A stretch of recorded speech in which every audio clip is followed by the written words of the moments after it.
The House of a Thousand Candles by Meredith Nicholson. Chapter 4. A Voice from the Lake. I ran to the window and peered out into the night. The wood through which we had approached the house seemed to encompass it. The branches of a great tree brushed the panes. I was tugging at the fastening of the window when I became aware of Bates at my elbow. "Did something happen, sir?" His unbroken calm angered me. Someone had fired at me through a window, and I had narrowly escaped being shot. I resented the unconcern with which this servant accepted the situation. "Nothing worth mentioning. Somebody tried to assassinate me, that's all," I said, in a voice that failed to be calmly ironical. I was still fumbling at the catch of the window. "Allow me, sir." And he threw up the sash with an ease that increased my irritation. I leaned out and tried to find some clue to my assailant. Bates opened another window and surveyed the dark landscape with me. "It was a shot from without, was it, sir?" "You didn't suppose I shot at myself, did you?" He examined the broken pane and picked up the bullet from the table. "It's a rifle ball, I should say." The bullet was half flattened by its contact with the wall. It was a cartridge ball of large caliber and may have been fired from either rifle or pistol. "It's very unusual, sir." I wheeled upon him angrily and found him fumbling with the bit of metal, a troubled look in his face. He at once continued, as though anxious to allay my fears. "Quite accidental, most likely. Probably boys on the lake are shooting at ducks." I laughed out so suddenly that Bates started back in alarm. "You idiot!" I roared, seizing him by the collar with both hands and shaking him fiercely. "You fool! Do the people around here shoot ducks at night? Do they shoot waterfowl with elephant guns and fire at people through windows just for fun?" I threw him back against the table so that it leaped away from him, and he fell prone on the floor. "Get up," I commanded, "and fetch a lantern." He said nothing, but did as I bade him. We traversed the long cheerless hall to the front door, and I sent him before me into the woodland. My notions of the geography of the region were the vaguest, but I wished to examine for myself the premises that evidently contained a dangerous prowler. I was very angry, and my rage increased as I followed Bates, who had suddenly retired within himself. We stood soon beneath the lights of the refectory window.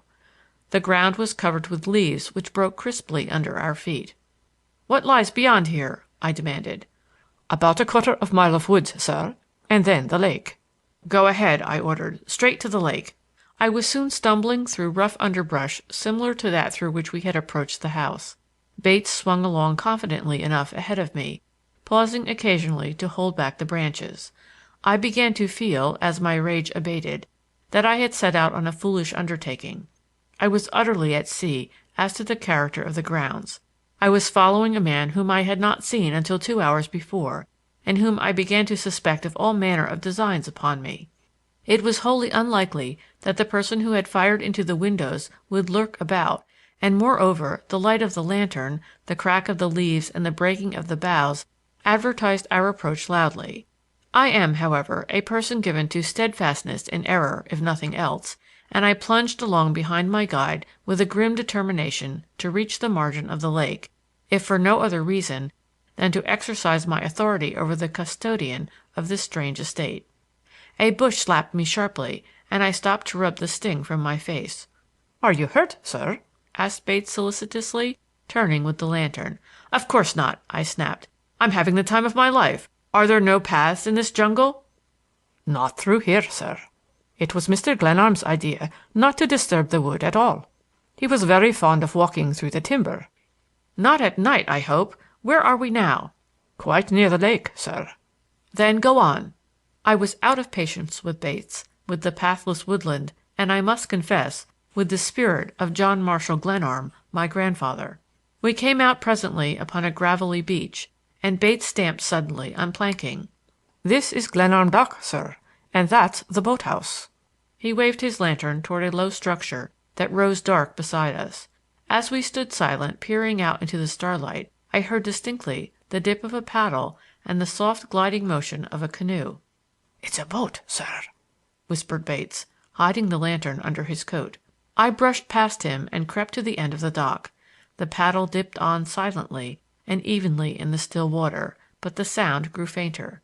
A canoe is the most graceful, the most sensitive, the most inexplicable contrivance of man. With its paddle you may dip up stars along quiet shores or steal into the very harbor of dreams. I knew that furtive splash instantly, and knew that a trained hand wielded the paddle. My boyhood summers in the Maine woods were not, I frequently find, wholly wasted. The owner of the canoe had evidently stolen close to the Glenarm dock, and had made off when alarmed by the noise of our approach through the wood. "Have you a boat here?" "The boathouse is locked, and I haven't the key with me, sir," he replied without excitement. "Of course you haven't it," I snapped, full of anger at his tone of irreproachable respect, and at my own helplessness. I had not even seen the place by daylight, and the woodland behind me and the lake at my feet were things of shadow and mystery.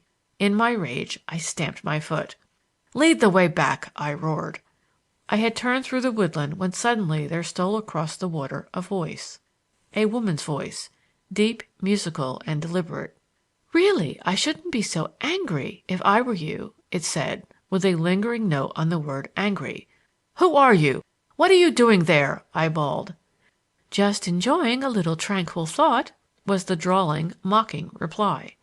Far out upon the water I heard the dip and glide of the canoe, and saw faintly its outline for a moment. Then it was gone. The lake, the surrounding wood, were an unknown world; the canoe a boat of dreams. Then again came the voice. "Good night, merry gentlemen." "It was a lady, sir," remarked Bates, after we had waited silently for a full minute. "How clever you are!" I sneered. "I suppose ladies prowl around here at night, shooting ducks, or into people's houses." "It would seem quite likely, sir." I should have liked to cast him into the lake, but he was already moving away, the lantern swinging at his side. I followed him, back through the woodland to the house. My spirits quickly responded to the cheering influence of the great library. I stirred the fire on the hearth into life, and sat down before it, tired from my tramp. I was mystified and perplexed by the incident that had already marked my coming. It was possible, to be sure, that the bullet which narrowly missed my head in the little dining room had been a wild shot that carried no evil intent. I dismissed at once the idea that it might have been fired from the lake. It had crashed through the glass with too much force to have come so far, and moreover, I could scarcely imagine even a rifle ball's finding an unimpeded right of way through so dense a strip of wood. I found it difficult to get rid of the idea that someone had taken a pot shot at me. The woman's mocking voice from the lake added to my perplexity. It was not, I reflected, such a voice as one might expect to hear from a country girl, nor could I imagine any errand that would excuse a woman's presence abroad on an October night whose cool air inspired first confidences with fire and lamp. There was something haunting in that last cry across the water. It kept repeating itself over and over in my ears. It was a voice of quality, of breeding and charm. "Good night, merry gentlemen." In Indiana, I reflected, rustics, young or old, men or women, were probably not greatly given to salutations of just this temper. Bates now appeared. "Beg pardon, sir, but your room's ready whenever you wish to retire." I looked about in search of a clock. "There are no timepieces in the house, Mr. Glenarm. Your grandfather was quite opposed to them. He had a theory, sir, that they were conducive, as he said, to idleness.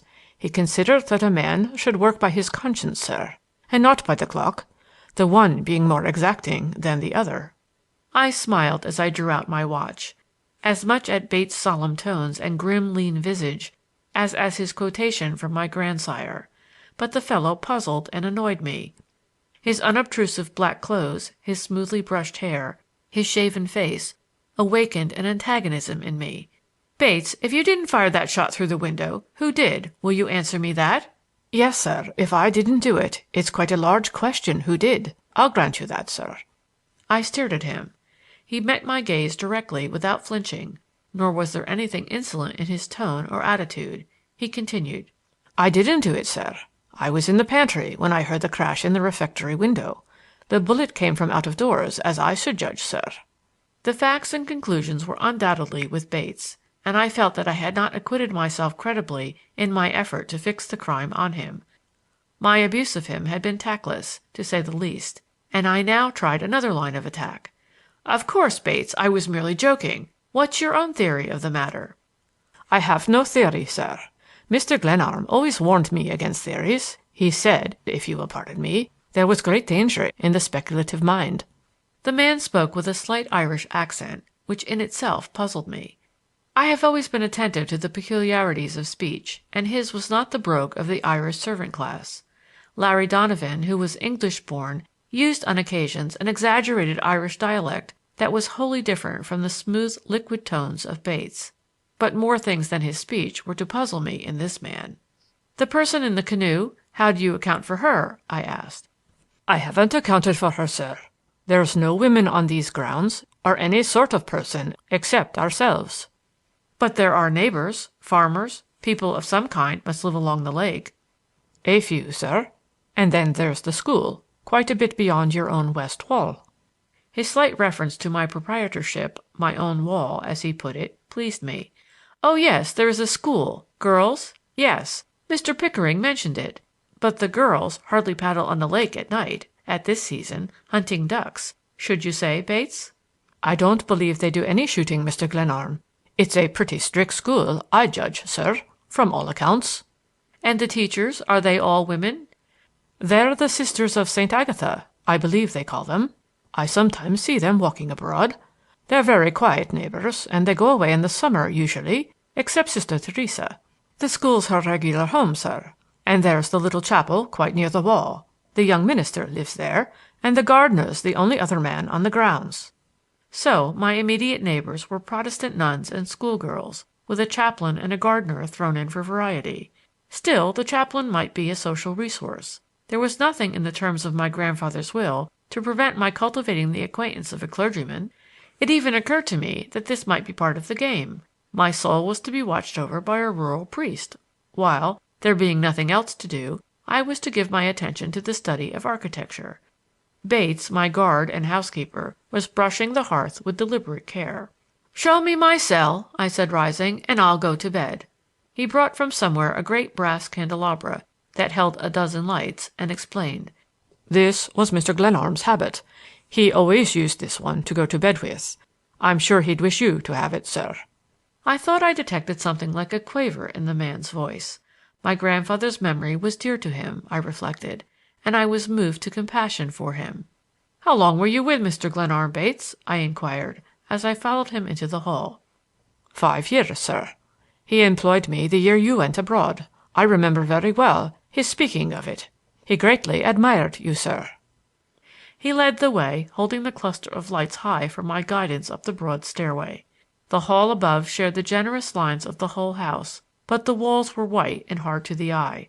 Rough planks had been laid down for a floor, and beyond the light of the candles lay a dark region that gave out ghostly echoes as the loose boards rattled under our feet.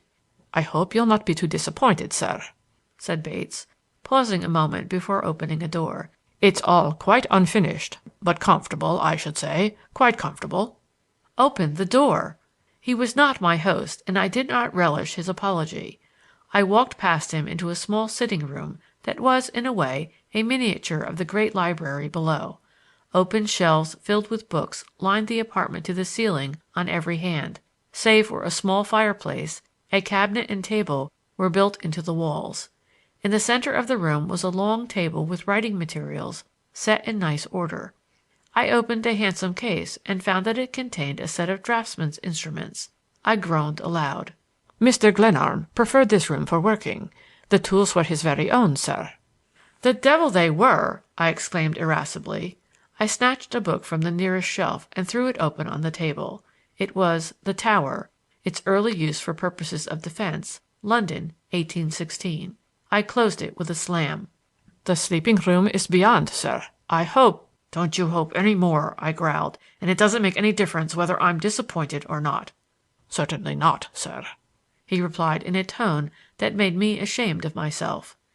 The adjoining bedroom was small and meagerly furnished. The walls were untinted and were relieved only by prints of English cathedrals, French chateaux, and like suggestions of the best things known to architecture. The bed was the commonest iron type, and the other articles of furniture were chosen with a strict regard for utility. My trunks and bags had been carried in, and Bates asked from the door for my commands. "Mr. Glenarm always breakfasted at 7:30, sir, as near as he could hit it without a timepiece. and he was quite punctual. His ways were a little odd, sir. He used to prowl about at night a good deal, and there was no following him." "I fancy I shan't do much prowling," I declared, "and my grandfather's breakfast hour will suit me exactly, Bates." "If there's nothing further, sir." "That's all. And Bates—" "Yes, Mr. Glenarm?" "Of course you understand that I didn't really mean to imply that you had fired that shot at me?" "I beg you not to mention it, Mr. Glenarm." "But it was a little queer. If you should gain any light on the subject, let me know." "Certainly, sir." "But I believe, Bates, that we'd better keep the shades down at night. These duck hunters hereabouts are apparently reckless, and you might attend to these now and every evening hereafter." I wound my watch as he obeyed. I admit that in my heart I still half suspected the fellow of complicity with the person who had fired at me through the dining room window. It was rather odd, I reflected, that the shade should have been open, though I might account for this by the fact that this curious unfinished establishment was not subject to the usual laws governing orderly housekeeping. Bates was evidently aware of my suspicions, and he remarked, drawing down the last of the plain green shades, "Mr. Glenarm never drew them, sir. It was a saying of his, if I may repeat his words, that he liked the open. These are eastern windows, and he took a quiet pleasure in letting the light waken him. It was one of his oddities, sir." "To be sure. That's all, Bates." He gravely bade me good night, and I followed him to the outer door and watched his departing figure, lighted by a single candle that he had produced from his pocket. I stood for several minutes listening to his step, tracing it through the hall below as far as my knowledge of the house would permit. Then, in unknown regions, I could hear the closing of doors and drawing of bolts. Verily, my jailer was a person of painstaking habits. I opened my traveling case and distributed its contents on the dressing table. I had carried through all my adventures a folding leather photograph holder containing portraits of my father and mother and of John Marshall Glenarm, my grandfather, and this I set up on the mantel in the little sitting room. I felt tonight as never before how alone I was in the world, and a need for companionship and sympathy stirred in me. It was with a new and curious interest that I peered into my grandfather's shrewd old eyes. He used to come and go fitfully at my father's house, but my father had displeased him in various ways that I need not recite, and my father's death had left me with an estrangement which I had widened by my own acts. Now that I had reached Glenarm, my mind reverted to Pickering's estimate of the value of my grandfather's estate. Although John Marshall Glenarm was an eccentric man, he had been able to accumulate a large fortune, and yet I had allowed the executor to tell me that he had died comparatively poor. In so readily accepting the terms of the will and burying myself in a region of which I knew nothing, I had cut myself off from the usual channels of counsel. If I left the place to return to New York, I should simply disinherit myself. At Glenarm I was, and there I must remain to the end of the year. I grew bitter against Pickering as I reflected upon the ease with which he had got rid of me. I had always satisfied myself that my wits were as keen as his, but I wondered now whether I had not stupidly put myself in his power. End of chapter 4.